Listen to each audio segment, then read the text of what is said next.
Somewhere in a kitchen right now, someone is scooping a spoonful of green powder into their morning smoothie. No cooking, no heating, straight from the pouch to the glass, and for the second time in under a year, that powder might contain Salmonella. On August 7, 2026, a Brooklyn-based company called Lexunder, doing business as Food to Live, recalled multiple green powder products nationwide. The trigger wasn't a customer complaint. It wasn't even the company's own testing. It was the FDA. Federal inspectors pulled a retail sample of Food to Live's organic Super Greens mix, an 8-ounce package, lot SO77820, and it came back positive for Salmonella. Here's where this story gets interesting. This is not Food to Live's first Salmonella recall.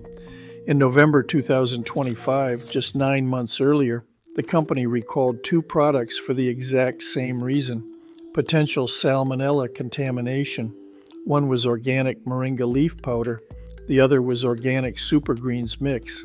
The same product line, contaminated with the same pathogen twice inside of a year.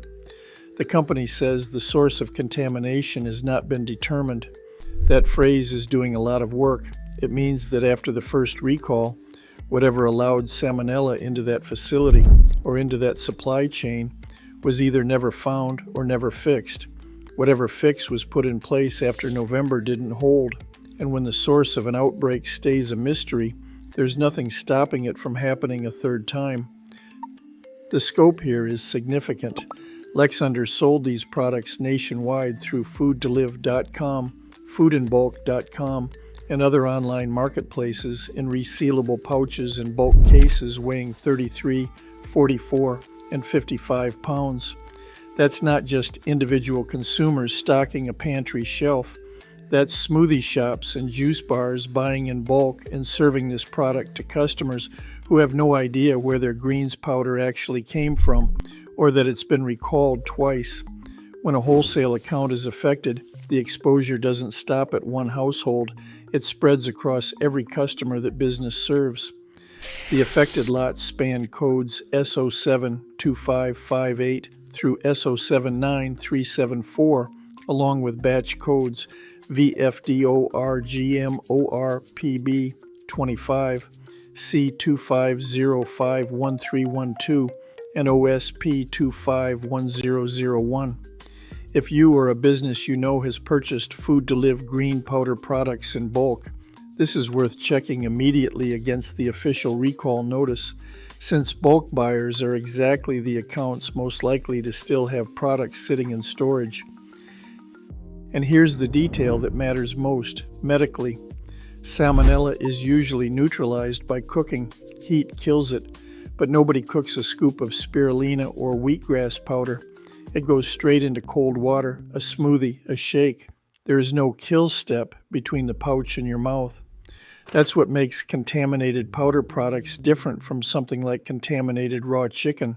There's no safety net built into how people actually use it. Whatever is in the pouch is what ends up in your body. For most healthy adults, Salmonella means fever, cramping, and diarrhea that can last 4 days to a week. For young children, older adults, and anyone with a weakened immune system, it can go much further, into the bloodstream, into the joints, even into the lining of the heart. Some patients develop reactive arthritis that lingers for years afterward. And because green powders are marketed as a daily health habit, the people drinking them every morning are exactly the ones building up repeated exposure if a bad batch slips through. As of this recording, no illnesses have been publicly linked to this August recall. That's the good news. But the pattern is what should give you pause. A company selling raw, uncooked powder, the kind with zero margin for contamination error, has now had Salmonella detected in the same product line twice in under a year and still doesn't know how it's getting in. That's not a one-time slip. That's a facility or supply chain with an unresolved problem. If you have Food to Live green powder products in your kitchen, Super Greens, wheatgrass, or other green blends, check the lot codes against the recall notice. Don't taste test it to see if something's wrong. Salmonella doesn't announce itself in flavor or smell. Throw it out or return it for a refund. We'll be watching to see whether the FDA's investigation turns up more than source undetermined this time around. Because a first contamination can be an accident, a second one in the same exact product is starting to look like a pattern worth watching closely and worth asking whether this company should still have your trust with something you drink every day. If this kind of story matters to you, hit that like button so more people see it and subscribe so you don't miss the next one. Stay safe and stay tuned because these stories only get told if enough of us are paying attention.